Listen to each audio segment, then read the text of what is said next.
O início do novo ano está sendo marcado por novos desafios na Rede Cidade de Comunicação e Cidadania, a nossa querida TV Cidade Taubaté.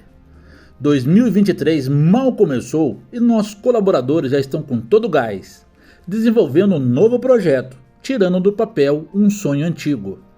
Desde janeiro, está funcionando em nossa sede o Cineclube Erson Daniel, Coronel Pituba, coordenado pelo Coletivo de Cinema da Cidade, braço cinematográfico da emissora comunitária. Na estreia, no primeiro sábado de janeiro, os filmes A Escuridão Humana e Monólogo de um Ser Louco trouxeram como temática os limites entre a loucura e a razão e os impactos sociais e individuais referentes à saúde mental. Durante a roda de conversa, os participantes tiveram a oportunidade de relatar vivências e experiências sobre o assunto. Dizem que as pessoas mais inteligentes são aquelas que falam sozinhas. Exato. O cara tá andando, nossa, blá, blá, blá. Foi isso que chama o nível monólogo. de inteligência que está acima do conceito. Eu, por exemplo, às vezes eu acordo falando, não sou aquele cara inteligente, mas a vida é um aprendizado. Então, o que passou sobre esse monólogo do ser louco, é o que acontece com todo ser humano que se preocupa demais em ser alguém na vida. A gente não pode ficar preso em paradigmas, temos que sair lá fora e ver que o mundo é mais do que ficar dentro de casa, ficar olhando o celular, não é verdade? O relógio, etc. Tal. É o que passou no monólogo. Nunca se enlouqueceu, não tem nome. O louco é aquele que esqueceu de enlouquecer. Exato. Para mim isso aí... Louco. Engraçado que teve um erro aí no roteiro. Louco é aquele que se perde em sua loucura. E ganhou uma potência no filme. E se a gente quer se relacionar de uma maneira antirracista, se a gente quer se relacionar de uma maneira que respeite mais as diversidades, isso precisa começar nas nossas palavras. A gente não utiliza o termo raça negra. Somos todos pertencentes à raça humana. A raça é uma só, é humana. E a etnia pode ser indígena, negra, branca, parda, como a pessoa preferir ser chamada. Aí eu só queria fazer essa colocação, porque isso é muito importante a gente trazer para os debates. Quando a gente fala raça humana, a gente está falando de uma miscigenação. Do ser humano, de modo geral. Só existe uma raça, só existe uma raça, a raça humana. Existem os animais, obviamente, mas assim, a raça humana é uma só. Somos todos de uma raça, mas temos etnias diferentes. Sim, mas você concorda que a etnia branca, ela tem supremacia? Sim, E ela, por ter supremacia, ela é responsável por uma economia que diz que está no poder há muito tempo, e essa economia é que vai dando as ordens para todo o planeta. Sim. Né? Uma economia devastadora, né? Sim. E que ela se reconhece como suprema e ela se reconhece como dona do poder. Sim, por causa de todo um contexto histórico. Histórico. Né? Algo que vem trazido de sempre, da colonização. Esses anos foram os piores. Foram mesmo. E nós ficamos presos dentro disso daqui, ó, da nossa própria cabeça. Aí entra no outro filme. Fomos escravos dele. De que motivo? Porque lá fora, quando teve o isolamento social, que você ficava dentro de casa. Tem um ditado que fala que mente vazia é oficina do diabo. Agora, imagine comigo, quantas pessoas se mataram, tiraram a sua vida de vontade de ir lá visitar um parente, não pode, por causa do isolamento social. Aí você olha no relógio, puxa, tem que ir lá comprar um leite. Nossa, mas eu também tenho que ir lá visitar meu parente que está do outro lado lá, que está com coronavírus. Então entra essa questão, a qual embaralhou toda a mente do ser humano. E o mundo não vai ser mais o mesmo depois disso. Vai virar enredo do Escola. O que vai virar enredo? A primeira curta aí do tá. É um moleque muito grande. Ele vai além até, assim, palavra escuridão, mas ele abre um leque, que se a gente for até procurar outros caminhos, outras ideias que nem estavam aqui na curta, a gente vai chegar, porque é muito Amplo, muito né? amplo. Exato, a palavra é essa, é muito amplo. Então, um resuminho assim do que eu achei é que vai virar enredo isso aí, viu? Cuidado que Não tem medo mais não. vamos escrever um enredo sobre isso aí. E a escola de samba, ela tem um papel assim, de resistência e também de soltar a voz, né? Assim, Tá. falar das coisas que são necessárias de ser ditas, né? Isso, é uma das minhas características nos meus trabalhos, é sempre colocar temas. Ela é política. Isso, É isso exato. que eu quero dizer. É. Escola de samba é uma manifestação política. Exato. Eu sempre gosto de levar uma mensagem nos meus enredos. Né? Algumas escolas preferem outros caminhos, um enredo mais lúdico, por esse caminho, mas eu gosto, cada carnavalesco tem uma maneira de trabalhar. Eu gosto muito do que você falou, de sempre estar usando esse material, essa arte para levar uma mensagem. Sim, de transformação, De transformação, um grito de alerta. né? Um grito de alerta, Já- indignação Exato. também. A cultura caipira foi o mote da segunda sessão. Na tela foram exibidos os filmes Jeca e o Rio Quadrado e Café Tropeiro com Jeca de Taubaté, ambos dirigidos por Luiz Cláudio Daniel. Antes da apresentação, ocorreu até roda de viola. Eu já fui chegando, do quebra surrando, puxando o reboque, mas dentro não tem.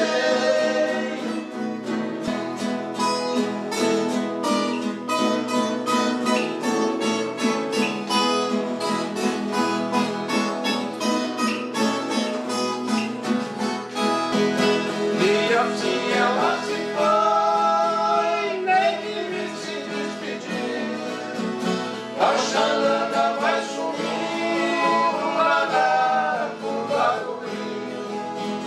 E se ela vai magoada, eu bem sei que tem razão. Foi ingrato eu ferir no seu pobre coração.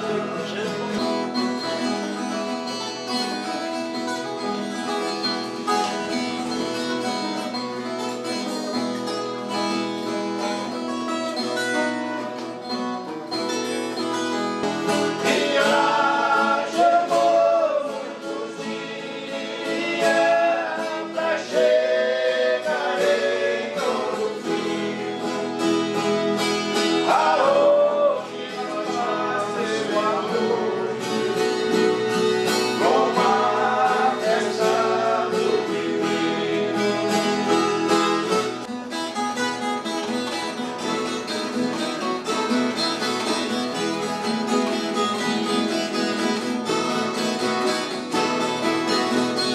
Eu não troco meu ranchinho, guardadinho desse pó, numa casa na cidade, nem que seja pra mas, seu moço, você que ainda não foi, vê o pinhão galopando, jogando laço no boi. Só uma diferença há entre nós agora. Aqui dentro à noite não tem mais aurora. Quanta claridade tem você lá fora. Sou aquele cavalinho que cantou esse terreiro. E bem tua janela eu cantava o dia inteiro. Nosso carro de boi conservado, 4 juntas de boi de primeira, 4 cangas, 16 chanzis, encostado no pé da figueira. Toda vez que eu viajava pela estrada de Ouro Fino, bem longe eu avistava minha figura, meu menino. Percorria minha porteira, depois ia repetindo, toca o berrante em seu corpo, que é pra eu ficar ouvindo. Oh, de casa, oh, de fora,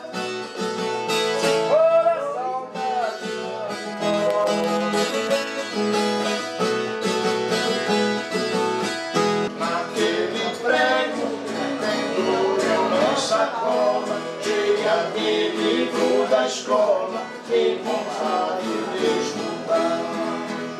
Após, os participantes puderam debater sobre o que é ser caipira na realidade e na ficção. O pessoal mais vivido, mais de idade, né? Mais viajado, né? E a gente está aprendendo aí muita coisa, né? Ainda tem muita coisa para a gente passar para o pessoal. Mas a maneira do café é isso aí. O café faz parte também da culinária caipira, né? Como já cheguei a falar, não tinha, você vê que tinha poucas vasilhas ali, né? O tropeiro ele não carregava muito a traia, porque não tinha espaço, né? No seu dia a dia ali para ficar lavando um coador, né? Que nem vocês usam esse coador de papel, né? A maioria usa, que ele é prático, você fecha aí e já joga ali. O tropeiro não, o tropeiro ele colocava o pó na água ali, fervia, jogava brasa e ali decantava, né? E a comida também, né? Não apareceu a parte da comida ainda, mas também é a mesma coisa. Feijão tropeiro, principalmente, você vê lá uma linguiça, uma carne seca, né? Tudo cozinhado, tudo junto ali com feijão. Nossa, diferente, mas não é, já era para economizar vasilha. Por isso já tinha, né? Hoje o pessoal fala bonito, né? Culinária aí, né, professor?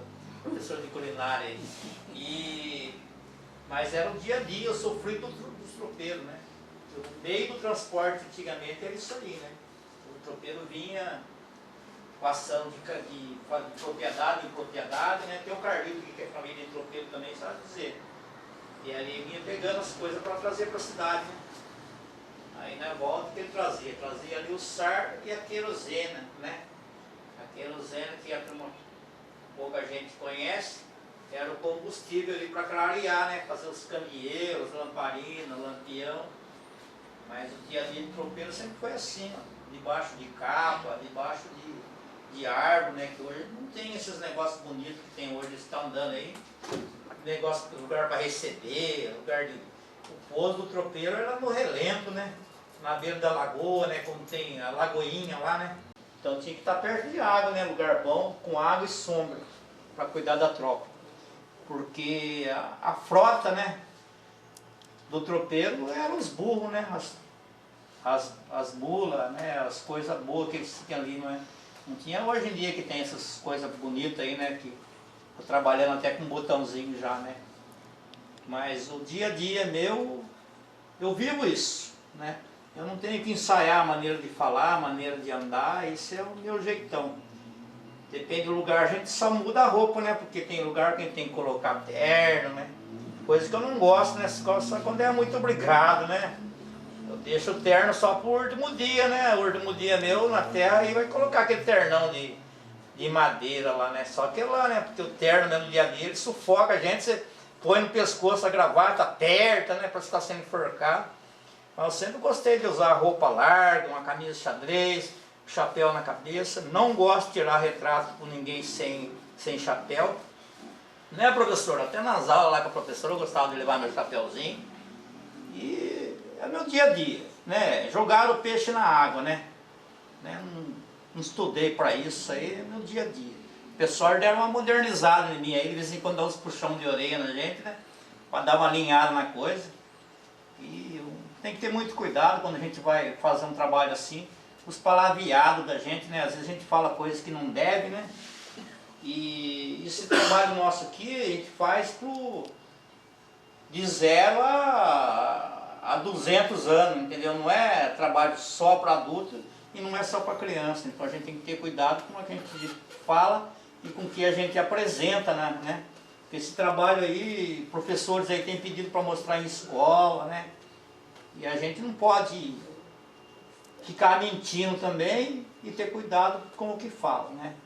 Isso aí, os puxão de orelha que tem levado aí, de vez em quando aí, através disso aí, né? Mas é isso aí que vocês viram. E o Raulson? O Raulson, vocês reconheceram ele no primeiro filme? O Rausto? Não sou repórter, não. O Rausto? Raulson. Esse Rausto é um perigo. Ele foi o homem que barrou eu na portaria de entrar lá para mim pescar. Entendeu? Deu trabalho para mim. Quanto mais reza, mais assombração aparece. Eis aqui a assombração. Cheio de banda. É, gente. primeiro filme, ele foi um desafio em vários aspectos. Ou seja, 2 dias, fazer um filme e finalizar ele. E esse filme tinha que ter uma temática tradicional de Taubaté e tinha que ser ali naquele lugar, com toda a interferência possível. Que os professores queriam testar a nossa capacidade de fazer cinema com tudo contra a gente, tudo jogando contra a gente. Então, a temática era o caipira taubatiano, não necessariamente o personagem do Mazzaropi. Então, a ideia inicial foi não maquiar um caipira, né? Não pegar um dos alunos, né, e vestir de caipira e tentar ensaiar trejeitos. Para a gente retratar o homem do campo real de Taubaté, a gente tem que fazer com o homem do campo real de Taubaté. Né? Nessa oficina tinha vários fazendo, como alunos, vários atores, e a ideia não era transformar e criar um...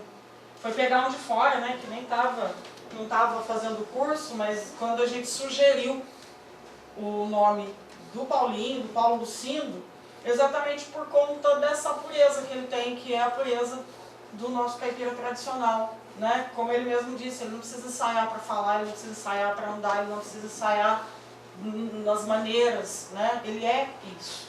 Então a ideia foi convidá-lo para fazer. E como é que você vai tratar de um personagem do campo no meio da cidade? Todo mundo aqui que conhece o SESC sabe que é uma entidade altamente tecnológica. Tudo que tem de mais moderno tem lá dentro.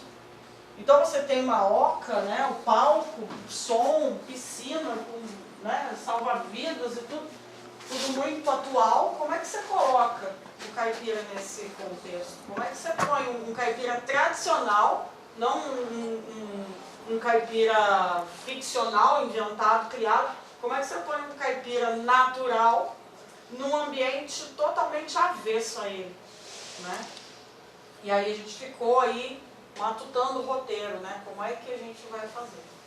Então a ideia foi, tem 2 momentos esse filme, né? O momento dele lá na roça, ele já predizendo que ele teria que sair de lá para vir para a cidade. E aí a gente encontra ele naquele bosque, naquele jardim, naquela grama que tem em frente ao SESC, sentado embaixo de uma árvore, que na roça é normal para eles, pensando, puxa vida, né? Eu estou aqui agora. Né? As coisas que... Porque ele não vai deixar de ser porque ele veio para a cidade. Ele tinha que manter aquilo. Então, o que ele gostava na roça? Pescar? É uma coisa. Veio na pescaria. Veio a ideia por conta da piscina. A gente tem que trazer alguma coisa de lá que ele gostava de fazer e que aqui ele vai ter que se virar para fazer também. Só que ele vai encontrar os entraves da cidade, que é a questão da adaptação. A ideia foi tentar passar a adaptação de uma pessoa que a vida inteira viveu no meio natural, no meio rural, com tudo ali à disposição, água limpa, rio, pescaria, tudo. E de repente ele se vê num lugar que não é o dele, mas que ele vai ter que conviver com isso. Né? Como fazer essa... Então a gente fez esse passeio, né, dele tentando pescar na piscina, que para ele é rio, ele nunca viu piscina, que era um elemento que tinha dentro do SESC. Né? Ele tentando pescar, ele trouxe tudo, né, lá da roça, trouxe a minhoquinha, trouxe tudo que ele usaria no riachinho, lá na beira que aliás a gente fez uma imagem de riachinho dele ali para ilustrar como era lá e tentar, até porque no nosso grupo, Raulson, não tinha pessoas muito familiarizadas com a vida no campo, né? Sim. Acho que os mais caipiras lá é mais...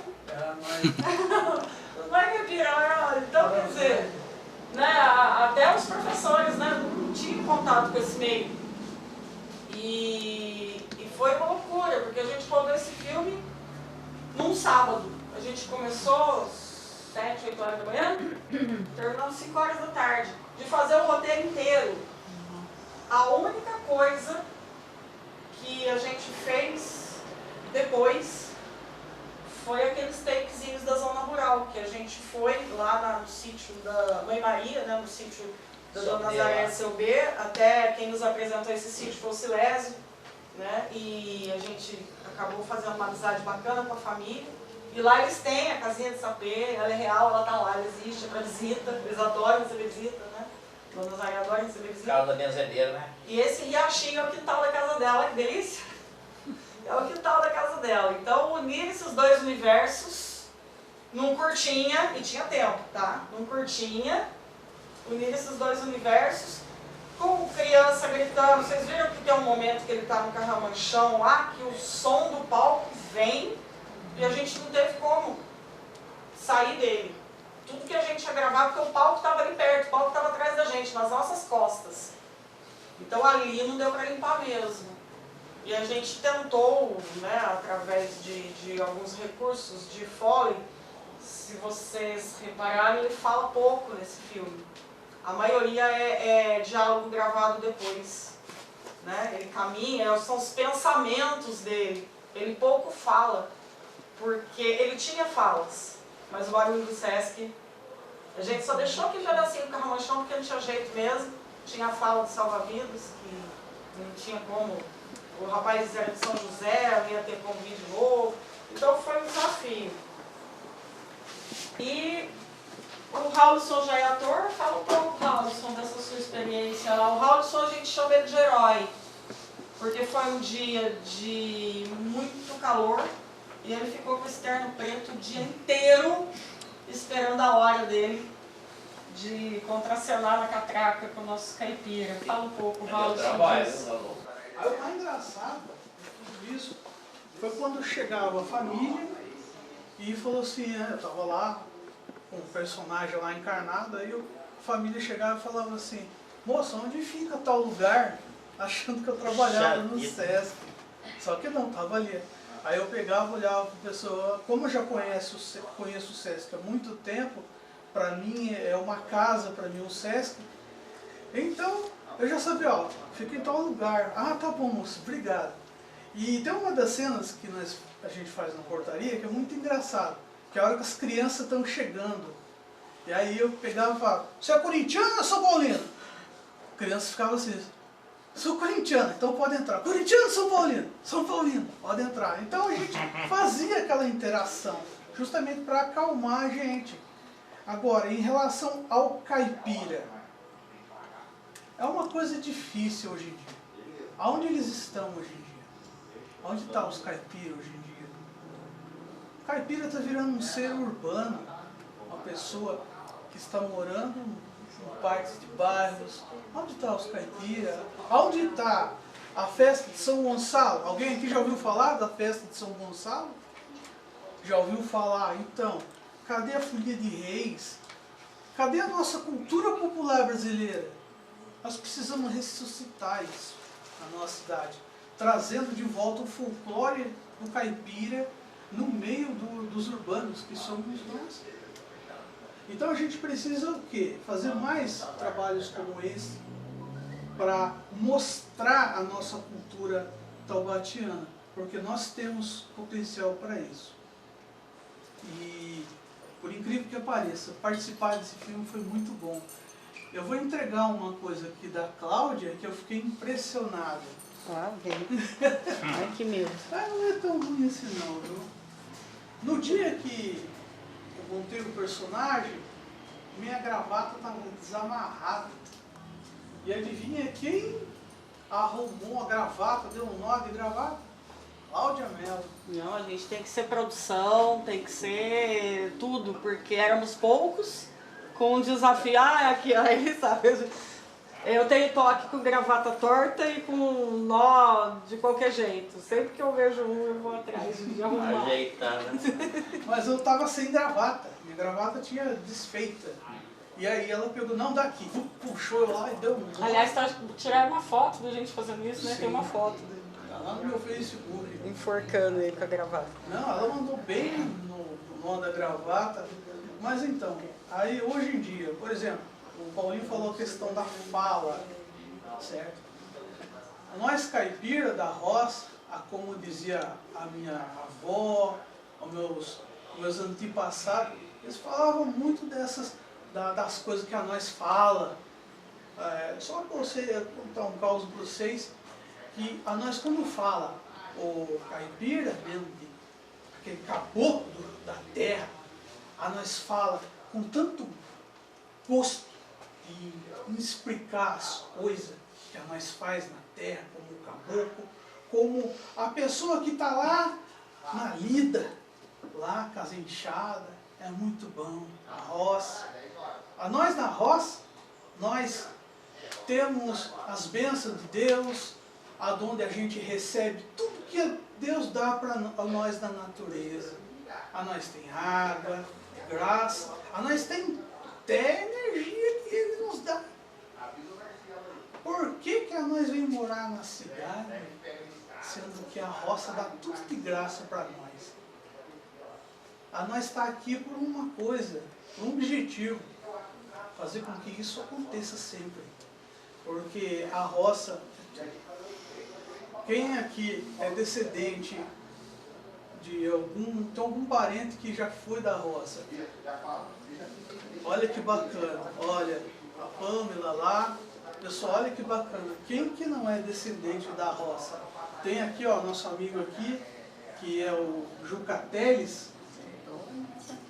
Não é? Então, para você ver. Então a gente tem essa miscigenação. Muita gente acha que eu sou japonês. Eu não sou japonês. De tanto apanhar, que os olhos. Cala a boca, você para de falar dele. Só bate nele. É que ele bate muito mar. Eu já peguei ele de jeito, ó. Aí ele pegou sujo com meu sangue. Da mãe, que pego lá fora. Então, esse é a tradição que a gente tem que manter viva. É o nosso Taubaté, o nosso caipira Taubaté. Porque se a gente não lutar por essa cultura, ela vai ser esquecida em breve. Muitos de nós já esqueceram a cultura popular. Essas gerações de agora não conhecem tão bem a cultura popular quanto nós que estamos aqui. Eu tenho descendência de aborígene, de indígena. Tenho minha família. O meu avô era chamado de Santeiro Imaginário, a qual meu tio Zé Demétrio deu o apelido dele de Santeiro Imaginário. Enfim, a questão é essa. A gente tem que fazer isso acontecer. Porque, querendo ou não, todos aqui, a nós é caipira e com muito orgulho. Vocês querem falar alguma coisa, gente? Perguntar? Fica à vontade, é pra isso. Eu vi lá o café tropeiro dele, eu vi lá o riacho, vi o chapéu de palha dele. Ele falou como é que fazia o negócio do tropeiro, mas eu queria saber o que tinha naquela caneca vermelha na beira da piscina. Que não era café tropeiro, não. Eu sabia se era amarelinha ou branquinha. Não. O tropeiro gosta. Não, ali era café mesmo, era café mesmo. Café, Sou testemunha que era café, Pariá. Era café mesmo. Gente, a gente contando, vocês perguntam, né? Agora eu tenho que contar a verdade, né? Na primeira entrada que esse rapaz me peitou na portaria, me quebrou aquela garrafa. Você acredita? Ali só tava, eu acho que nem a Cláudia sabia até hoje, só tava palha ali. Só tava a palha, a garrafa. Só tava palha a garrafa. Porque na primeira peitada que ele deu, a garrafa caiu no chão. Você tem que ser ligeiro, pegar, disfarçar com o maior cuidado de não cortar. Cortando direitinho a minhoca, colocar no anzor. De repente ela escapuliu na piscina. Perdeu a minha. E eu disfarçando, não podia deixar ninguém ver. Mas a gente que já é da roça, né? Você vai sair só com um pedaço de fumo, você leva um fumo de reserva, né? Eu sabia que não era café. Vai que o fumo moia, você tem um fumo guardado seco, né? Aí eu tinha uma outra minhoquinha que eu levei de reserva. Eu espetei a minhoquinha, ajeitei. Depois que terminou o trabalho tudo, tive que ficar andando atrás do salva-vida lá para resgatar a minhoquinha minha da piscina. Ele olhou com a cara sem jeito pra mim, vontade de ele xingar. Mas... Gente, que sufoco, não foi fácil não. Outra hora que eu passei um sufoco também, eu acho que não cheguei a contar pra Cláudia. Foi a hora que o tarde drone começou a chegar perto de mim. Para não estragar a cena, eu não podia ficar olhando para cima, né? E aquele negócio zumbindo em cima, meu Deus do céu. Aquela hora eu tá pulando de cima de verdade mesmo. Com roupa e tudo, né? Que sufoco. Mas, gente, é muito gostoso isso aí. E eu agradeço pela oportunidade do pessoal confiar em mim, de gravar comigo. E vocês confiar de assistir, né? Eu sou uma pessoa que fui criada em sítio, né? Meu pai, a gente tirava leite, essas coisas, até os 13 anos eu vivi em roça. Certo. E naquela época realmente você via o produtor rural, existia o caipira que ia conversar, que ficava de cócoras, essas coisas. Né? Então eu estou querendo dizer que um passado que não está muito distante, que eu assisti esses dias um filme do Mazzaropi, que tem uns vaqueiros, que eles vão nas fazendas, aí eles pedem pouso, né? Isso. Assim, então na nossa região é impossível, porque nós estamos no eixo Verdade. de São Paulo, não dá, né? Agora que tudo vai ser artificial, vamos dizer, é para turista. Mas assim, eu queria saber, será que tem algum rincão do Brasil que ainda tem alguém vivendo mais ou menos no estilo tropeiro, no Mato Grosso da vida? Né? Existe, ainda existe. Ainda existe. Goiás, Mato Grosso existe, no Nordeste existe, né? Deve ser gostoso. No Sul, Lá As fronteiras de Paraguai, no Rio Grande do Sul, nós temos um representante lá na região nossa, lá em Santa Catarina, né? Que é representante, ele, a esposa dele, trabalha só em cima da cultura tropeira. Então lá o negócio é muito sério, eles conseguem, porque as distâncias que eles têm para trabalhar, né? Eles conseguem, e também a cidade. Mas o tropeiro toca gado? Não, é outra coisa. O trabalho dele qual que é de ficar andando? O trabalho do tropeiro é tanto no gado como nos cavalos, no transporte, é o tropeirismo, né? Só que cada região ele tem um nome, que nem lá no Nordeste já fala vaquejada, fala vaqueiro, né? O vaqueiro vai buscar o gado, né? Só que sempre tem, vai lá 20 pessoas tocando a boiada, tem que ter o maleiro, o cozinheiro ali que vai levar as traias para fazer a comida, sempre tem o cozinheiro, né? Então continua sendo o tropeiro. Eu pensava que ia em cima do caminhão, né? Não. O caminhão ele veio bem depois, né? Nenhum pai, nenhuma mãe quer que o filho viva o que eles viveram, né? Aí o que aconteceu? Chegou asfalto, veio luz, né? Chegou o conforto. O caminhão vai buscar o leite, né? Tem o resfriador lá. Antigamente, sabe como é que nós fazíamos para resfriar o leite, mulher? O leiteiro pegava no dia seguinte, aí levava a lata de leite e colocava dentro do rio. Dentro do rio, né? O caminhão pegava no latão de lata. No outro dia, você colocava um latão de cada lado do burro e subia aquelas pirambeiras lá, para ir lá do outro lado, para esperar o caminhão passar. Se perdesse o leite, mulher, até voltar, coalhava tudo, não dava pra fazer nem queijo. Porque o queijo bom é aquele leite que a senhora tira na hora da teta da vaca assim, e já coloca o produto para talhar ali. Ali fica o leite bom, fica o queijo bom. Se a senhora andar léguas e léguas, né, quilômetros e quilômetros lá para levar o leite, chegar lá o caminhoneiro ter passado, aí já era, né? Então o que aconteceu? A coisa foi aperfeiçoada. Hoje a senhora chega numa propriedadezinha, o rapaz tem lá uma meia dúzia de vaquinha, a senhora anda lá e ele já tem um lugar para guardar o leite, se chama resfriador, né? Energia elétrica, já tem bastante, já não usa lamparina mais. Antigamente, mulher levantava cedo, ia lavar os olhos na bica, você passava o dedo assim, saía aquele peló de graxa. Sabe o que era? A senhora dormia com a luz com a lamparina, aquele negócio vinha tudo no nariz da gente, você respirava de manhã, saía aquela graxa pura ali, né? Hoje não, hoje energia elétrica, tem lugar que já tem até esse ar-condicionado que o pessoal põe aí, ó, já está muito moderna a coisa, né? Mas bem lá pro fundão, lá, né, lugar grande demais, ainda tem essas coisas de tropeiro, né, o vaqueiro, né, propriedade grande, né?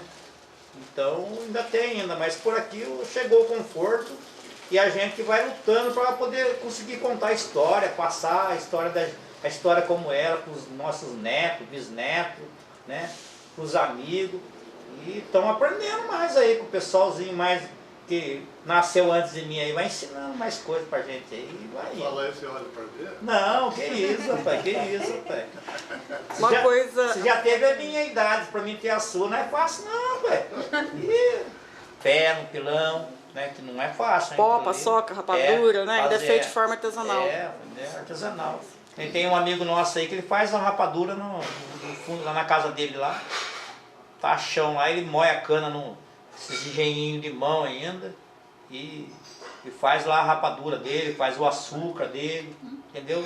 Ele come o doce que ele produz junto com a família, ainda vende para os turistas, e o açúcar ele come, usa o açúcar que ele produz. Em tropeiro, tem coisas que eu falo, fico até meio acanhado de falar, porque a gente, né, Cláudio, que conhece tropeiro mesmo aí, que vive até hoje cuidando, a gente tem aí em São Bento do Sapucaí um senhor que criou 14 filhos, trabalhando com a burrada ali, colhendo banana pro pessoal, fazendo cerca, tudo em nome de burro lá, né?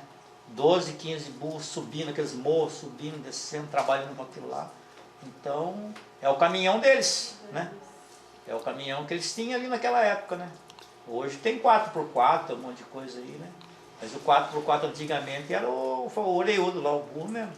Tratado com milho e... Paulinho tá falando do último tropeiro vivo, acho que do Brasil. Por perto nosso. Que, não vou dizer do estado de São Paulo só, porque ele já tem mais de 80 anos. E ele trabalha com tropa até hoje. Ele tem burrada, ele puxa até material de construção para as pessoas fazerem, né, casas lá no alto da montanha. E ele mora no pé da Pedra do Baú.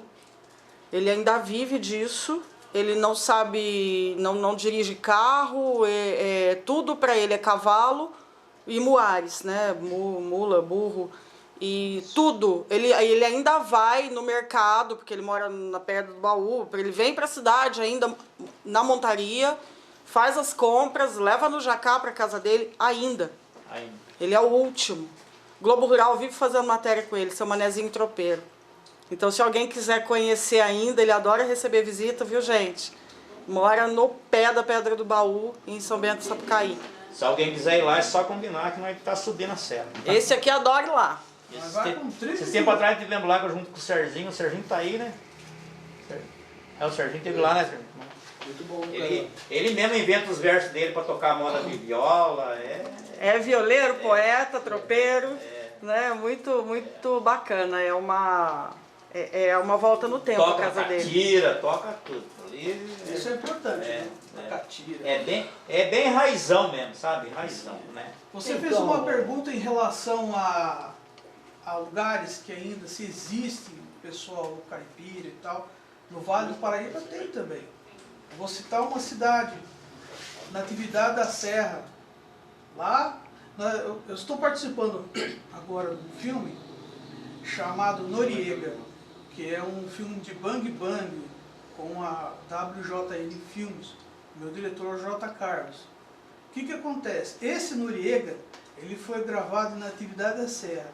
A gente chegou em Natividade da Serra, atravessou um rio dentro de uma balsa, em seguida andamos mais de 2 horas dentro de um carro para chegar a um lugar chamado Bairro Alto. Quando a gente chegou lá, tinha uma cadeia que tinha que descer e a cadeia ficava embaixo, em cima um velório. Isso num bairro, só para você ter uma ideia. E ali eu fiz uma cena do meu personagem que se chama Pé de Cana. Só para você ter uma ideia. Isso é porque eu não vejo, não porque... Mas então, aí chegando lá, aí tem esses lugares sim. Roseira, eu não sei como está no momento, mas lá tem umas fazendas maravilhosas na cidade de Roseira. Inclusive na Roseira Velha, no caminho para Roseira Velha, tem um casarão ali que hoje pertence à empresa da Sotep, se eu não me engano, que, segundo a minha mãe diz, que ali foi gravada uma novela, isso há muitos anos atrás. Ou seja, então existe ainda a raiz caipira, sim. Em determinadas cidades você chega, como a qual citei, Roseira, e o pessoal vê gente estranha, eles param, ficam olhando. É uma coisa gostosa, porque aonde você passa é bom dia, boa noite, boa tarde. Não tem essa discriminação, se você é de fora ou não. Hoje em dia você anda pelo centro de Taubaté ou algumas cidades aqui, se você chegar próximo da pessoa, a pessoa acha que você vai assaltar ela. Tem medo de você. Isso aqui me impressionou. Você vê, isso foi na década de 98, 1998, ali em Marmelópolis, Delfinópolis, Itajubá, conhece aquela região, Brasópolis, né? Andei por ali, e daí eu estava indo de Delfinópolis para Marmelópolis, que é onde tem muito caipira mesmo, sabe? E aquelas plantações de café. Daí eu vi o pessoal catador de café, e debaixo do pé que eu parei, eu estava de moto, para mexer na minha moto, os caras estavam tudo cheirando cocaína. Me deixou muito impressionado a situação do caipira no meio do sertão do Brasil, está tudo assim hoje em dia, sabe? Se perdendo. Isso foi em 98, você vê, já 20 anos atrás. Imagina como é que está agora. Passa o nome. Então, toda essa história que você está contando aí, eu passei por isso. Porque eu nasci lá no município de São João da Boa Vista, meu pai tinha um sítio lá no meio da roça, no meio do mato. E às vezes eu fico com meu parceiro aqui, o Boa Sorte, eu fico conversando, e ele conta a história da Bahia, do sofrimento que ele teve lá, e eu conto a minha história também, e as duas se batem. Porque lá, eu vim colocar um sapato no meu pé, eu tinha 14 anos de idade. Também. Ele também. Quer dizer, lá, ninguém fala, hoje a modernidade chegou nesses lugares, por quê? Por causa da energia elétrica que chegou lá. Porque antigamente banho se tomava no rio. Era essa vida que a gente tinha. Isso. Arroz, feijão. Quando meu pai matava um porco, tinha uma mistura, senão ia comer arroz e feijão puro. Oh, meu Deus. Essa era a vida que a gente levava. Passei muito por isso. Então, todas essas histórias que vocês estão contando aí, eu passei essa realidade. Viemos morar para São Paulo, eu tinha 18 anos. Eu nunca tinha visto acendido uma tomada de luz. Quando eu fui morar numa vila lá em São Paulo, chama Vila Alpina, quando entramos dentro da casa, tinha a pera. Você lembra aquele negócio de pera, de acender luz? Isso. Não, mas eu me divertia de ficar ali, acendendo e apagando, acendendo e apagando. Eu nunca tinha visto aquilo. Então, Era lá na Parina, como você fala, na querosene lá, ainda era aquela marca Jacaré, que meu pai comprava uma isso, Jacaré. Marca Jacaré. Jacaré. Então eu fico conversando com o Boa Sorte certa hora, né? Mas quando a mesma realidade que ele sofreu também. A marmita, a minha primeira marmita foi uma latinha que a turma usava. O pessoal que tinha condições comprava, que vinha porque fartava leite, comprava leite em pó e a latinha. Então, por causa dela ter cola ali na emenda, ela amargava a parte de baixo, né? Então tinha que deixar um tanto de comida assim dentro da latinha. Aí depois que eu fui aprender também a esquentar a comida, né, na roça, fazia um buraquinho lá no chão lá e fogãozinho para não comer comida fria. Garrafa térmica, que nem o pessoal bonito usa aí, né, professor? Garrafa térmica, essas coisas bonitas aí. Nós procurávamos, que nem louco, para achar uma garrafa de vidro, porque aquele tempo o pessoal vendia cabo de vidro, não sobrava garrafa não. Aí arrumava a garrafinha de vidro, carregar café, aquele café gelado. Você virava, sabe?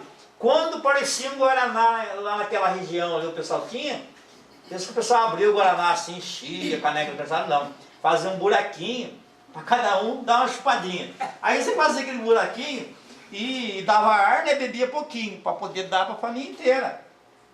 Né? Uma garrafinha de Guaraná. Era a coisa mais rara do mundo.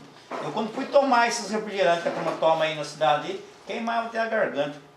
Lá tinha perto de casa, tinha o seu Bissu, que já era um homem mais importante lá, ele era encarregado da fazenda lá, né? Aí ele comprou uma televisãozinha. Aquela televisãozinha que tem um pezinho assim, que gira assim, preto e branco. Coitado do homem. A sala ali tem 2 janelas. Toda hora que ele olhava tinha aquela fila de gente para assistir. Quando começou a aparecer esse negócio de luta livre, hoje em dia nós tem até um da luta livre junto com nós aí, né? Fazendo trabalho. Nossa, o pessoal ia lá, chegava, o pessoal lá tomava aquele banho de bacia. Banho de bacia então, você olhava, quando tomava banho de bacia, você podia olhar, a água estava até grossa, parecia de chocolate. Porque tomava 2, 3 na mesma bacia. Preguiça de buscar água na bica. sabe? Porque a água não jogava lata fora, a lata era reciclado, fazia canequinha. Usava, naquele tempo que eu só era de guaxupé. O pessoal hoje em dia tem Nescau, pode, né? Naquele tempo não era canela. Canela, Aí, tomava banho 2, 3 na mesma bacia, né? Quando juntava macuco, você sabe o que é macuco? Juntava macuco, a mãe ia lá naqueles lados, lá catava caco de teia pra rapar o carcanhar da criançada. Rapaz, é craca. Meu Deus do céu. Era sabugo de milho também. Sabugo de milho já é o mais macio. Mas sabugo de milho usava pra outras coisas também, né? Coçava, penteava, né? Agora o caco de teia já fica meio bruto, né? Tá louco? Mas, gente do céu, que sufoco. Pegando uma carinha. Tem que tocar as galinhas de lado, né? Ai, que medo do céu. Pegando uma carona com a lamparina, no tempo da lamparina, a minha região, eu sou nordestino, gente. A minha região, quem usava o querosene era aquele pessoal, os feudos, né? O pessoal mais da elite. A gente que era mais lá bem do matão, pobrão mesmo, a gente usava para lamparina, alimentar a lamparina, era o azeite da mamona. Mas quem tinha coragem de fazer as mamonas? O azeite de mamona, lá o pessoal fazia. E extraía o óleo da mamona, que era para a gente tomar como laxante. Que hoje nada mais, nada menos do que o óleo de rícino, que nós tomamos aqui na farmácia. Lá era o óleo refinado, o óleo da mamona refinava ele, lá na roça mesmo. Então era o óleo da mamona, e antes do óleo da mamona, ele era o azeite. Então o azeite você colocava naquelas, uma espécie de uma lamparina, e ela era um espaço aberto, que você colocava o azeite ali dentro, e fazia espécie, falar o nome lá para nós, puxada. Puxada o que é? Você pegava o algodão, tirava o caroço do algodão e fazia aquele bastão de algodão. Um pavio. A gente chamava de puxada. Puxada, pavio e tal. Aí você coloca uma parte dentro daquele recipiente e ele avançava uma espécie de um bico de chaleira. Ela avançava assim, atrás tinha uma asa para você segurar aquilo lá. E você colocava o azeite ali dentro com aquele pedaço enrolado e você pegava um bastão de madeira verde para você poder ir alimentando. Aí você botava o fogo lá na ponta do pavio e conforme ele ia secando, você pegava, molhava aquele bastãozinho e ia alimentando o fogo lá. Então você falou que escurecia o nariz, esse era dobro ainda lá. Era dobro. Então, isso aí, eu vivi isso aí lá no Nordeste. Eu sou baiano, gente. Maravilha, hein? E quanta coisa legal aí os senhores contaram aí, que para as crianças que ouvem, isso é de uma riqueza enorme. Então, isso deveria entrar mais nas escolas, deveria as crianças poderem ter contato com isso, porque isso é uma realidade, que um dia foi, que hoje tem um conforto como diz o Jeca, a modernidade chegou, tem muita coisa aí válida, mas isso não pode deixar que nunca aconteceu, nunca existiu. É muito bom que se traga essa cultura para o povo de hoje para entender que o Mazzaropi não é um personagem e nem os caipiras são personagens, são pessoas reais que tiveram dificuldades reais e que por essas dificuldades a gente tem tudo que tem hoje. E eu falo assim, tomar muito cuidado, porque é gostoso ouvir todo mundo falar da dificuldade, de como foi, mas lembrar de sempre dizer também que foi bom. Porque se não tivesse isso, por isso que a gente está aqui hoje. Talvez as pessoas deixaram de querer acreditar no campo, e tanto as pessoas que não eram no campo distorciam aquela conversa que era no campo. Né? Porque quem mora no campo, vive no campo, não troca aquilo por uma outra coisa, a não ser ter uma necessidade. Aí é diferente. Mas até então não, eles estão lá no campo, eles vivem bem. Se você pegar as famílias mais antigas, eles adoram aquele lugar. O senhor de tropeiro lá, ele não troca a vida dele por outra coisa. Vai dizer que é difícil, vai dizer que em momentos é ruim, mas ele nunca vai dizer que não foi bom a vida dele. Então eu acho que a gente tem que ter esse cuidado na hora de relatar uma coisa e concluir que também é bom. Né? É difícil, né, a gente pegar, ouvir essas coisas que a gente está falando, né? Ali tem um casal ali, né, que nem ele acabou de falar, e a Beth, a professora ali. Eles praticamente, eles moram num sítio e eles praticamente quase 80% do que eles comem são o que eles plantam, né? Então eles vivem daquilo ali, do dia a dia deles, e estão criando os filhos dele ali, né? Os filhos dele já adaptou junto com eles, vem aqui para a cidade só para estudar e volta tudo para lá de novo, né? E você vê a alegria daquela criançada lá, né? Saber de onde é que vem o leite, saber de onde é que vem o ovo que ele come, né? É um negócio fora de sério. A gente teve uma experiência aí com um amigo nosso, que ele recebeu o turista e a criança começou a gritar: mãe, mãe, mãe, é o Quinor, é o Quinor. A criança ficou louca quando viu uma galinha. Nunca tinha visto uma galinha na vida, né? Tá ali, ele lá tem animal exótico lá, ele tem tanta coisa diferente lá no sítio dele lá. Ele come do que ele planta orgânico, né? Lá não entra veneno, né? Tem plástico, alguma coisa que ele compra daqui que vai para lá com plástico, mas lá é um lugar sagrado. Então tá ali o exemplo, né, de quem vive disso, né, vive da terra. Isso que você falou é importante. Hoje em dia, eu vejo a criança, né, a molecada vai no supermercado, tem casa de bolacha, aquelas coisas tudo. Naquele tempo, tudo que eu sou lá de Minas, agora, década de 50, 60, era goiabada com queijo, marmelada com queijo, doce de leite com queijo, era tudo com queijo, era saúde, a gente pegava peixe só desse tamanho. É tão bom que a gente sente saudade. Né?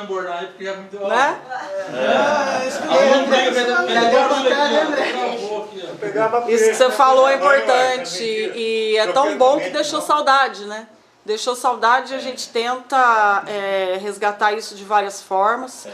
E, inclusive, né, a gente está falando de usos e costumes, mas vocês trabalham com a bioconstrução, né? Ah, bioconstrução é moderno? Não, não é moderno. Mudou o nome, né? Só mudou o nome. E as pessoas precisam saber disso, né? Porque... Ela é tão antiga, mas ela é tão moderna ao mesmo tempo, né? Exatamente. E o povo hoje, por essa moda, complicou ela de novo. Ela não é complicada, ela é simples, como era antigamente. Então, hoje em dia estão valorizando ela demais, acabaram complicando ela. Ficou inacessível para muitas pessoas, vamos dizer assim. Porque elas não têm esse conhecimento, não tiveram essa história na infância, né? Por isso que quando a gente fala, a gente é meio suspeito para cada criançada, mas é porque a base é as crianças. Mas se a gente não levar essa informação no começo, elas não vão ter isso. E acaba dando nada. Uma das coisas que eu acho mais importante é que as suas crianças têm a liberdade que as crianças da cidade não têm, né? As suas crianças brincam no quintal, né? Tem contato com coisas que eu fui menina de quintal também tive. Mas hoje é difícil, hoje as crianças de cidade, de tapete, de apartamento, não conhecem nada, né? Brinca no barro, né? Não conhece nada dessa vida saudável que vocês ainda estão proporcionando para as crianças de vocês lá. Então isso é bacana, isso que você falou, né? De mostrar o lado bom. Gente, é o melhor lado. Ô Cláudio, o nosso amigo ali disse que anda lá para as bandas Minas Gerais. Você é de lá? Mas não é só cafezinho que a gente tomava naquela canequinha lá, não. Não? Já teve lá na Cidade do Rei? Oi? Já passou lá para as bandas da Cidade do Rei? Do Rei? Ali pro lado de Três Corações. Três Corações. Toda moça lá de Três Corações, não sei se você sabe, casa com os homens da cidade vizinha que é Três Pontas. Não sei se você sabia disso. Toda moça de Três Corações. Então vou falar isso pra minha amiga, então, que ela é de lá e não casou não. Senhor da glória. Esse é um caso famoso. Quem nasce Três Corações é o que mesmo? Tricordiano. E dizem que lá tem muita plantação de café, não é verdade? Tem um café famoso. Explica pra nós como é que muda o pé de café lá. Como é que faz o quê? Que muda o pé de café. Como é que eles fazem? Muda pé de café. Como é que muda faz café? Como é que muda o pé de café lá? Não pega. Ninguém sabe? Ora, então você não tem nada. Ó, lá, muda o pé de café assim, ó.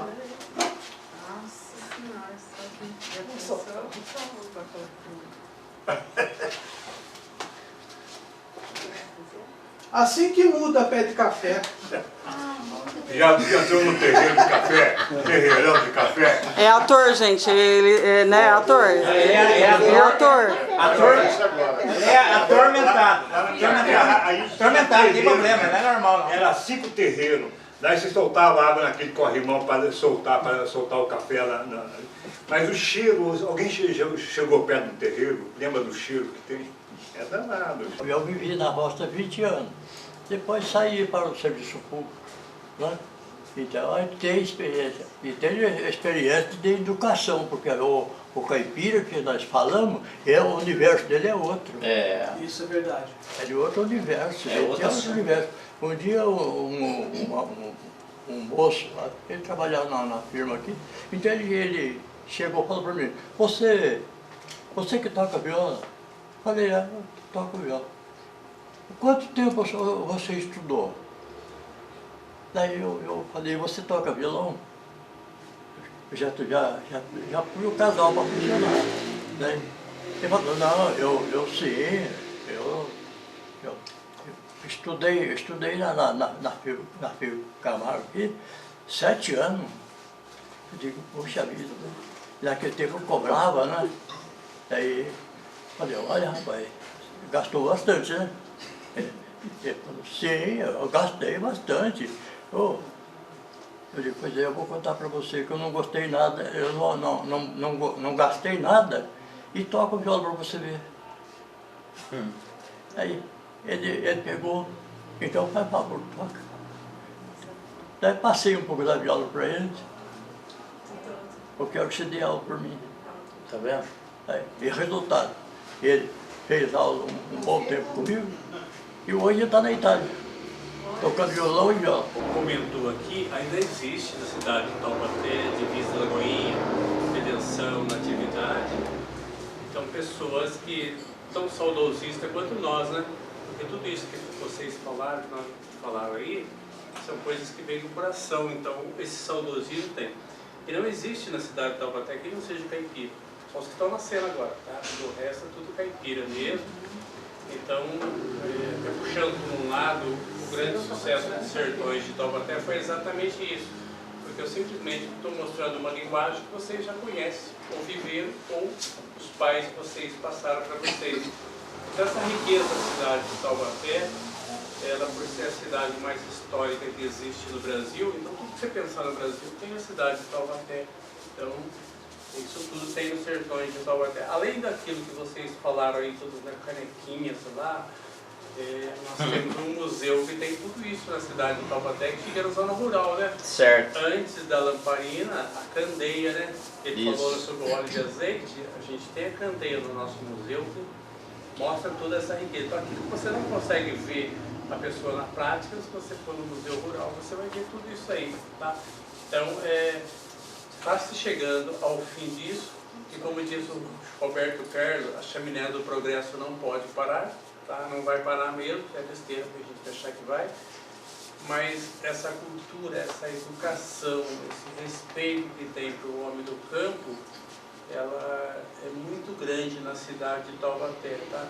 Às vezes a gente vive num mundo de tecnologia tão avançado como a Cláudia do rapazinho que está mostrando ali, mas não consegue matar essa riqueza que tem a cultura caipira, a cultura rural aqui na cidade de Taubaté. Claro que está chegando uma época que hoje quem quiser conhecer isso acaba tendo que ir para os Sertões de Taubaté, ver essas coisas, como você acabou de falar aí pro Anderson, o que ele mostra lá não é novo, mas é novo para as pessoas, porque as pessoas foram deixando isso passar, e muitas pessoas têm até mesmo vergonha, porque foi mostrado, a mídia às vezes a maior parte mostra um lado pejorativo do caboclo da roça como caipira. Bacana o trabalho que o Anderson faz a respeito de criança. Nós dos Sertões de Taubaté também fazemos um turismo pedagógico.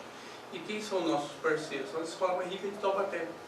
Jardim Nações, Dinâmica, Tablô, nós trabalhamos para eles, para mostrar essa riqueza para as crianças aqui na cidade de Taubaté. O progresso está empurrando, vai chegar um momento que não vai existir mais, mas Nós todos que estamos aqui por quê? Porque ainda resistimos a isso, né?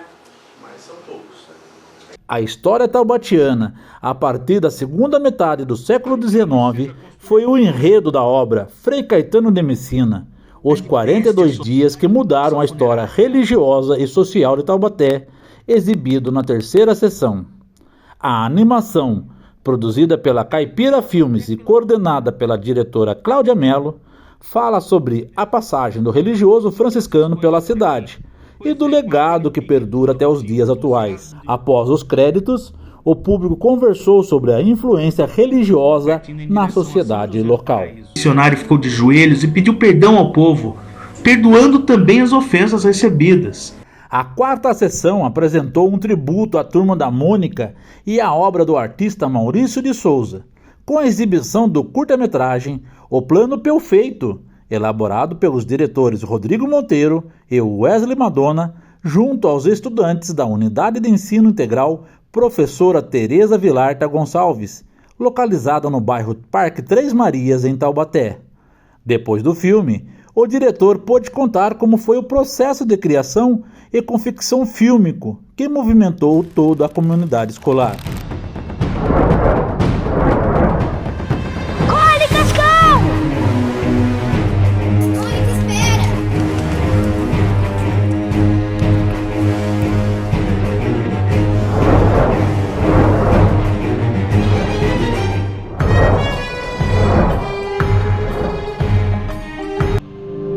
Na ideia inicial era fazer um teatro de sombras.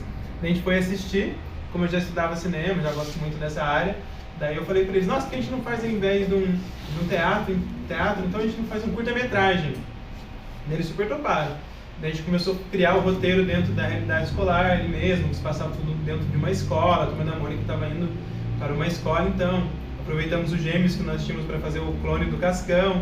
Na verdade, no inicial era clone de Cebolinha, só que esse aluno, o Pablo, ele era uma turma abaixo. Tanto que agora ele continua lá com a gente, os outros alunos infelizmente já saíram.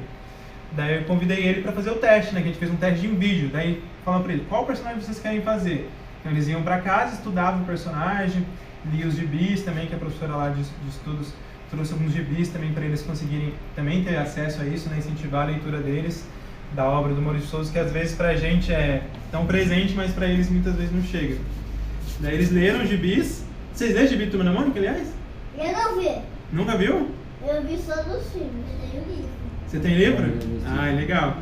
Daí... Mãe, então vou te comprar uma revista da Mônica. A gente trouxe também para incentivar, reviver essa memória do Maurício de Souza, né, para eles também, que estavam bem presente nos filmes agora. Eles adoraram a ideia, cada um já trouxe o personagem que queria, já trouxe e fez o teste, daí foi trocado. Os alunos que faziam Cebolinha e iriam fazer o Cascão, porque até o aluno teve muita facilidade no Língua Presa, eu falava que ele traduzia tudo. Eu trazia o roteiro para ele normal, não demos o roteiro na mão dele exatamente para eles lerem, mas ele trazia o roteiro com uma frase escrita normal, e eu falava, Pablo, nessa cena você vai ter que falar assim, vai ter que acontecer isso. Ele já traduzia para o Cebolinha, ele traduzia a Língua Presa. Mas a gente quis principalmente fazer um curta-metragem porque a gente achou que era uma maneira de incluir todos os alunos. Não sei se vocês separaram o desenho que tem na lousa, que tinha do Homem das Cavernas, e os desenhos que estavam em cima da carteira também, tudo foram feitos por um aluno. O plano também foi feito por outro aluno, que nunca gostou de aparecer na frente das câmeras, mas que também estava incluído, né, na participação em todo o filme. Toda a parte do filme ele estava junto com a gente. Então, mesmo os alunos que não tinham certa facilidade para atuar, não queriam estar atuando no teatro, normalmente muitos querem, muitos não querem. A gente conseguiu incluir eles de outra maneira, então participar da produção, todos os alunos ali participaram de alguma maneira. Pode falar, Cebolinha? Se eu quiser gravar o vídeo da Mônica, eu não tenho a camisa certa, eu tenho só a camisa azul. Mas a gente faz camisa pra você também, sabia? Que lá a gente fez o figurino lá com a moça da escola. A moça da escola fez, costurou pra gente, costurou. Os outros que tinha na escola. Não, porque adivinha quem que eu vou querer ser o personagem? Quem você vai querer ser? Cebolinha. Acertei? Daí mesmo o figurino que não tinha na escola, né, que não tinha o tecido, a gente comprou o tecido, pagou pra fazer, minha tia fazer também, que é costureira. A gente conseguiu trazer o Sansão e comprar o Sansão igualzinho do filme mesmo. Devia ter trago o Sansão pra vocês iam ver, vocês iam amar. Tá lá em casa ainda o Sansão. A gente conseguiu trazer algumas coisas que poderiam ser. A gente conseguiu, sabe o que? Já viu a voz do Cebolinha no desenho? Também. Sabia que tem uma dubladora dela que faz uma dubladora que faz a voz do Cebolinha? Eu vou ensinar uma coisa. Ela que foi a Mônica? Não foi ela que foi a Foi Mônica. ela vai ser a próxima Mônica. Eu vou ser o primeiro Cascão. Vai ser o primeiro Cascão? O Cascão bonzinho. Não o clone do Cascão, o Cascão bonzinho. Cascão do mal.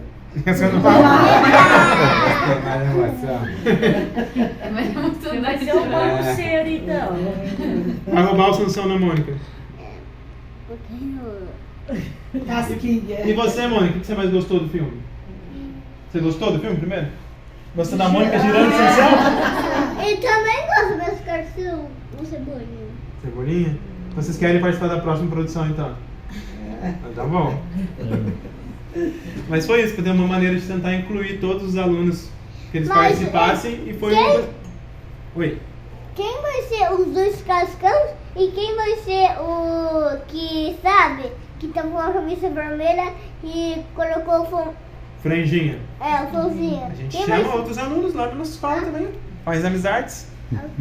E foi uma maneira também de trabalhar o coletivo deles, né? Que eles participassem mais. Até os pais vieram falar pra gente depois que os alunos já melhoraram até o comportamento em casa. Então a gente achou que era importante para esse crescimento também deles, eles saberem trabalhar com o colega, saber ouvir as críticas, né? Porque às vezes na criação do roteiro a gente pedia ideias para eles também, daí um colega dava uma ideia e o outro tipo, já criticava a ideia dele. Então a gente tinha que entender que não era criticando ele, mas sim criticando aquela ideia dele, que não era algo pessoal contra um aluno específico. Então foi um processo interessante, que a gente quer até continuar esse ano, fazer outros projetos até. Eu tenho uma dúvida. Fala. Você falou aí de trabalhar o coletivo com as crianças, né? Sim. Mas a gente está vendo aqui o Eduardo, a Isabelle, eles são até bem receptivos e abertos, né, a trazer ideias, essas coisas, conversar e querer participar. Uhum. Agora eu pergunto com os adultos, né? Porque você trabalhou com os professores. Sim. Via de regra, grande parte dos professores não tem o audiovisual como ferramenta de trabalho. As escolas têm uma dificuldade. Como que foi nessa escola específica trabalhar com os professores, convencê-los também a entrar nesse conjunto, né? A nossa equipe é bem unida ali já, né? Nossa equipe que está ali no momento já é uma equipe bem unida. Eles já abraçam bem as ideias, já aceitaram ideias de coração aberto, mas foi algo novo também para eles. Não só o coletivo dos alunos, mas o nosso coletivo também foi trabalhado, porque a gente teve que adaptar a realidade escolar ali, nem que fosse uma semana só para conseguir as gravações, mas teve que adaptar toda a realidade escolar. Então os colegas foram bem parceiros até. E além dos colegas que trabalhavam lá na escola, acabam envolvendo várias outras pessoas, né? Por exemplo, minha tia foi costureira, costurou a roupa pra gente. A minha namorada que está aqui, a Thaís, ela é oficineira de outra escola, mas ela me ajudou na parte na pós, né? Porque eu sou daltônico. Eu não enxergo cores, eu confundo as cores. Então, para editar, para gravar o filme, eu gravei tudo em log, que é um perfil de gravação que fica tudo acinzentado, que traz mais qualidade também. Que foi gravado tudo com o celular. Tudo o filme foi gravado com o celular. Então, depois na pós-produção, ela ajudou toda na parte de colorir o filme e tudo mais, ela pôde ajudar também. Além da equipe que já estava lá na escola, né? Então, o Eduardo tem outra pergunta aí, ó. Fala. Sim, o cantor Rafinha Acústico também a gente convidou, que esteve lá com a gente. Cedeu o direito da música. O principal parceiro nosso lá, que estava lá com a gente, que era o Wesley, né, que também ajudou na gravação, dirigiu o filme junto comigo, que ele era o professor de teatro que estava lá na escola, que tinham 2 professores. Então ele já entrou nessa junto comigo também. Eu convidei ele entrou quando a gente estava discutindo com os alunos, e desde o início ele já esteve presente lá com a gente, ajudou a criar, fez direção de fotografia, fez todas essas imagens que foram para a internet, dirigiu o filme junto comigo. Fala. Aquilo foi uma escola de verdade ou foi só um porta-retrato? Uma escola de verdade. E mais uma, a minha voz não parece do Cebolinha, né? Parece um pouquinho de Cebolinha, sim. Mas se você treinar, fica mais ainda. Eu vou ficar dessa voz mesmo. Agora, como que tem sido aí a recepção do filme, né? Porque eu estive lá na estreia, assim, eu fiquei encantado. Trabalhar todas as disciplinas, né? Os ambientes da escola, a gente que já leu a Turma da Mônica, né? A gente já tem um encanto pela Turma da Mônica. Mas ele transferido para pessoas de carne e osso, apesar de ser filme, né? A gente vê as reações, né? Por exemplo, eu não assisti o da Turma da Mônica, produzido pela Maurício de Souza Produções até agora. Mas eu acredito, porque eu já vi o trailer, que não deva nada à superprodução deles, né? Fez com acho que com toda a sorte de dificuldade também financeira e de recursos técnicos, mas conseguiu passar essa magia, né? Como que tem sido agora essa recepção aí? Então, a gente não esperava, né? Quando a gente produziu, ele teve essa ideia, a gente teve uma ideia que era algo que eu queria fazer, trabalhar com cinema já, e dentro da escola achei que era uma arte interessante, para unir mais as crianças, unir mais os colegas, incentivar a leitura, que a nossa professora Olha Espaço Conhecimento fez todo esse trabalho com eles de trazer os gibis, que é reviver a obra do Maurício de Souza, mas nós não esperávamos que ia passar além disso, né? Daí quando foi para a internet, foi divulgado, principalmente por causa da participação do Rafinha também, que topou participar com a gente né, recebeu uma moção de aplausos pela Câmara Municipal de Taubaté. Então foi algo assim, que passou dos muros da escola que a gente não esperava. As crianças tiveram a oportunidade de exibir numa exposição da Funcabes, as crianças tiveram a oportunidade de exibir lá no Via Vale, ser exibido lá no Via Vale Garden Shop também. Depois nossos alunos, um deles foi lá para um podcast em São José, da entrevista, então foi algo que tomou outras proporções. Tanto que a gente fala que a gente não dá aula nem de teatro, nem de cinema dentro da escola para formar cineastas ou para formar atores. Não é esse o nosso intuito. Nosso intuito realmente é o pedagógico, para que eles se desenvolvam como seres humanos integralmente, né? Só que, mesmo assim, o nosso aluno que faz o Cebolinha, ele quis, e ele hoje, a mãe dele super incentiva, e ele fez teste na Feio Camargo e passou já para fazer curso. Detalhe que foi sozinho, porque eu não estava mais presente lá, não estava dando aula nessa escola na época. Daí a gente conversou com os oficineiros, os professores que estavam lá, e parece que não teve tempo, não rolou, não foi possível, e daí ele teve que ensaiar o teste dele sozinho. Ele ensaiou o teste dele sozinho e passou, em uma ótima posição ainda. Conversou muito pouco no projeto lá no só no Centro Cultural a gente conversou muito pouco, deu algumas ideias só, mas foi ideia dele mesmo que fez. A curiosidade minha, houve dificuldade para os alunos aceitar fazer o personagem? Vocês tiveram que convencer ou aceitaram de boa? Não, a gente perguntou para eles qual o personagem que eles queriam fazer. Então, tipo, eu quero fazer a Magali. Então você vai estudar sobre a Magali, ler os gibis lá, ler o gibi da Magali especificamente, ver quais as características dela e trazer pra gente. Eles trouxeram super abertos, mas assim. os primeiros que vocês escolheram, você vai fazer, ou você ali perguntou quem quer participar? Nós perguntamos quem queria participar. A única que a gente escolheu, assim, que era muito parecida, era a Mônica. Ela já queria mesmo fazer a Mônica. Agora os outros não, foram vindo deles. Tanto que o Pablo, ele veio para fazer o Cascão, que faz o Cebolinha, ele veio fazer o teste do Cascão. Daí a gente percebeu que talvez ele tivesse mais facilidade para fazer o Cebolinha. Daí a gente perguntou para os alunos que queriam, os dois gêmeos, queriam fazer o Cebolinha. Tá tudo bem se a gente trocar os papéis? Vamos fazer um teste com o Pablo também? Eles falaram, tá, tudo bem, tranquilo. Acho que é até legal, que a gente combina, que a gente não gosta muito de tomar banho, fizeram a brincadeira do Cascão. Eu gosto. Você gosta? Que bom, tem que tomar banho, é importante. Daí o Pablo fez o teste, que era um teste de vídeo, só que a gente fazia, tipo, fazendo perguntas. Cebolinha. E ele, sem ter estudado o Cebolinha, ele já conseguiu falar com a língua presa, muito fácil. Já conseguia traduzir tudo que a gente falava. Ele, você fala um pouco sobre o Cebolinha. Ele já falava com a língua presa. O que você gosta mais de brincar? Eu gosto de louvar o Sansão da Mônica. Ele já conseguia trazer essa língua presa. Então a gente falou, nossa, acho que vai ficar legal. Ele já tinha esse talento já dentro dele mesmo. Ele é muito bom, tipo, ele tá bagunçando, assim, igual as crianças aqui. A gente fala, vamos gravar uma cena, Pablo? Improvisado só. Porque ele já liga, parece, já começa. No projeto lá que eu vi mais, né? Que ele participava. Daí a gente improvisava, assim, uma cena. E tinha adolescente, né, de 17, tinha um menino de 18 anos. Ele ia lá, tava brincando. Quando ele falava ação, ele incorporava na hora. E fazia muito perfeito. E não tinha ensaiado, não tinha fala. Ele criava a fala na hora. Que a gente tá com um projeto lá no Centro Cultural, que a gente tava dando aulas voluntárias, eu e a Thaís juntos, de projeto de cinema. Daí eles iam aprender toda a parte de câmera, atuação e tal. Depois a gente vai gravar um curto que não foi gravado ainda. A gente vai gravar agora em fevereiro, numa fazenda lá em Roseiro. E daí o Pablo era um dos que se ligava muito rápido, assim, a gente falava ação e ele já entrava no personagem, até realmente. Os outros participantes ficavam assim, nossa, como assim? Ele criava a palavra só pra testar a câmera, né? Porque pegava bastante nessa parte. Mais focado na movimentação de câmera, na atuação de câmera.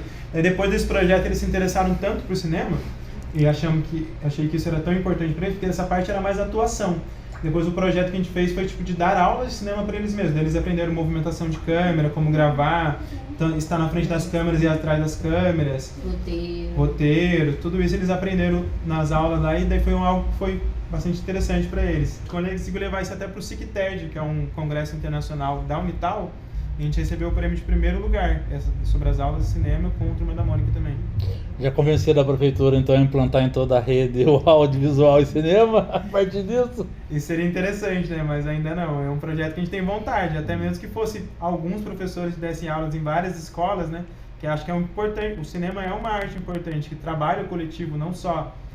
não é para formar cineastas, como eu disse, mas para trabalhar o coletivo, saber trabalhar essa autoestima, a desenvoltura, essa autoestima da criança, algo que eles vão levar para a vida deles, uma experiência que eles vão, não interessa se eles vão ser médicos, vão ser advogados, não interessa qual vai ser o próximo passo dele, mas que é algo que vai ser desenvolvido ali na sala de aula para que eles possam utilizar. E acho que é uma das artes que trabalha mais esse tipo coletivo, realmente, de verdade. E vai ter que juntar as oficinas, né? Colocar oficinas de teatro, arte. Sim, que envolve muitas áreas. Envolve muitas áreas. Porque hoje o integral ele atua, mas não tem uma coisa específica, né? Então quando a professora Ângela conversou com a gente, falei assim, foi uma ideia do Rodrigo. Então assim, foi específico, não saiu um projeto, né? Assim, direcionado, mas que isso saiu de você, né, da unidade. Sim. Daí ela falou que isso que é importante, né? Ela falou assim, vamos juntar tudo e ver se a gente consegue criar essa oficina. Então, por enquanto, a gente está caminhando com alguns profissionais, né? Mas não isso diretamente. Mas vamos ver, né? O projeto chama Cine Integral. Minha vontade até é trabalhar a inclusão também, né? Porque como eu falei que o cinema é mais inclusivo, mas principalmente trabalhar a inclusão diretamente. Queria trabalhar com alunos surdos, que existe alunos surdos, por exemplo, no SEDES, que a gente tem um roteiro escrito já. Tem um roteiro lá. Que a gente tem muita vontade de gravar esse roteiro, que é trabalhando para falar sobre isso, né? Sobre a importância de ter a inclusão em toda a sociedade, realmente. De como uma pessoa surda, nós não valorizamos, porque a nossa segunda língua do Brasil é a Libras, que é a língua brasileira de sinais. E a gente não valoriza, não é aprendido isso na escola, e acho que é uma extrema importância, necessidade realmente aprender isso na escola. A gente queria falar sobre isso nesse próximo projeto que a gente tem vontade de fazer também. Próximo, e tem um outro também que é muito legal. Mas eu não posso falar. O quê? Nessas últimas semanas você ficou sem dormir. Ah, sim. Que a gente tem vontade de, realmente, como a gente disse, valorizar essa cultura pop brasileira, assim, que a gente tem vontade como Turma da Mônica. Daí eu me inspirei o que fazer nesse ano, né? Daí a gente tem vontade de fazer um programa com as crianças, baseado nos programas que existiam na época dos anos 90, por exemplo, o Castelo Rá-Tim-Bum. A gente não vai reviver o Castelo Rá-Tim-Bum, não vai trazer os personagens do Castelo Rá-Tim-Bum, mas fazer dentro da escola com personagens novos naquele formato, que é um drama que acontece, por exemplo, alguma coisa que vai ensinar alguma coisa didaticamente ali, por exemplo, sobre comunicação, Libras, por exemplo. E todos os quadros dentro ali desse programa vão falar sobre o mesmo tema, entendeu? Vai falar sobre o Tipo Perônio lá, que eram aqueles dois cientistas. Vão pesquisar, as crianças fazendo esses dois cientistas falando sobre esse tema. Daí vai ter, por exemplo, qual é falando sobre a lavar as mãos e tudo mais. A gente quer trazer vários quadros que possam existir dentro da escola mesmo, tudo num programa só. Envolve todas as áreas teatro, também. Seria um projeto interdisciplinar já dentro da escola. E outro que a gente está com vontade de fazer esse ano é de valorizar Taubaté, né, que é a nossa cultura, trazer a história de Taubaté para as crianças. Que ficou, por exemplo, o nome do coletivo aqui de cidade. Eu não conhecia o homenageado aqui. E é uma coisa, nossa, e a gente não conhecia hoje só. Então a gente quer também trazer para as crianças toda a cultura, a história de Taubaté, para após eles vão compor uma música escrita por eles, e daí a gente vai levar no estúdio profissional, tentar levar no estúdio profissional para gravar essa música e depois gravar em pontos da cidade. Então a música que eles vão aprender, a história, vão compor a música e depois a gente vai gravar em pontos da cidade. Por exemplo, o Cristo, a própria Santa Terezinha, o Sítio do Pica-Pau Amarelo, gravar em pontos essa música que vai contar a história da cidade também, escrita pelos nossos alunos. Parabéns.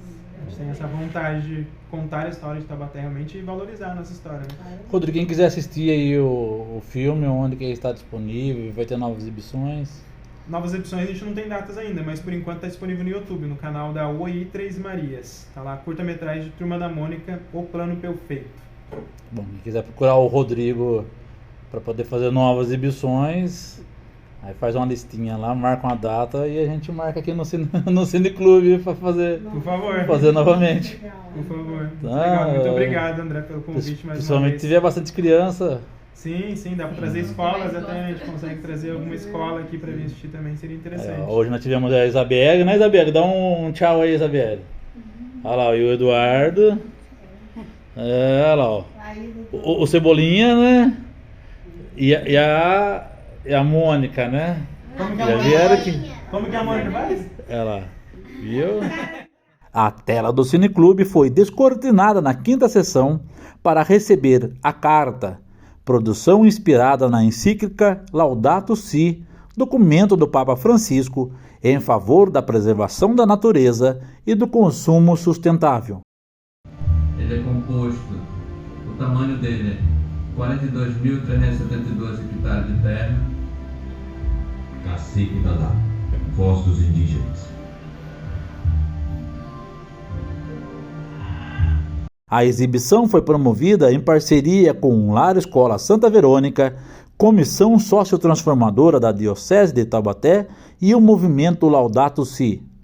Os participantes tiveram a oportunidade de conversar sobre as ações que o ser humano pode adotar local e globalmente a fim de que o meio ambiente seja preservado. A minha geração recebeu isso da geração passada, sabe? Então, assim, a geração passada, ela ganhou uma natureza toda virgem, uma terra super boa, né? E eu já não posso dizer o mesmo.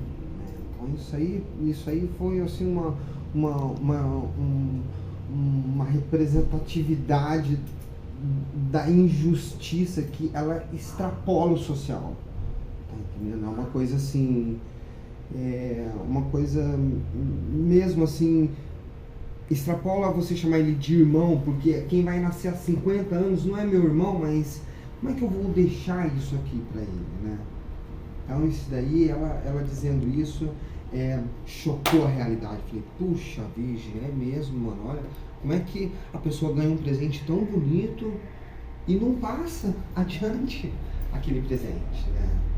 Então, isso daí foi assim, demais, né? É meio que cada um tá dentro da sua caixinha, entendeu? E eu, como eu sou professor de biologia, né, essas questões de sexualidade, as questões de meio ambiente, as questões é ele que fala, entendeu? E a gente não consegue até contaminar ou infectar, como o André falou, o próprio colega, né? Porque a ciência, né, Felipe, aí eu acho que é legal aqui falar isso, a ciência ela é muito arrogante, e aí às vezes você faz um TCC, uma dissertação de mestrado, uma tese de doutorado, e fica lá na prateleira, fica lá na estante, isso não é colocado, né, socializado para que todos leiam esse trabalho que você falou que você fez no seu... Nossa, eu quero já ler esse trabalho seu, entendeu? Ver o que você achou em Taubaté, até porque eu trabalhei com catadores também, como te disse, né? O mês de janeiro no Cineclube foi fechado em grande estilo, com a apresentação do longa-metragem Marte 1, obra brasileira semifinalista do Oscar 2023, dirigida por Gabriel Martins e realizada pela produtora mineira Filmes de Plástico. Após a projeção, feita em parceria com a Montes Filmes, os participantes debateram sobre as transformações políticas e sociais contemporâneas do país. Um roteiro simples, uma história simples, com locações simples, poucos personagens e prende, né, o espectador com um filme mesmo, com toda a mise-en-scène que eles constroem. Muito interessante. E é assim, realmente, quando você assiste o filme, você vê um trabalho coletivo, né, que é muito importante pra gente, né? É disso que nós estamos precisando aqui pro Vale, né? Não só nesse, nesse recorte, mas em muita coisa. O ser sendo com o outro no mundo é uma coisa assim que parece que não tem mais muito essa referência, né?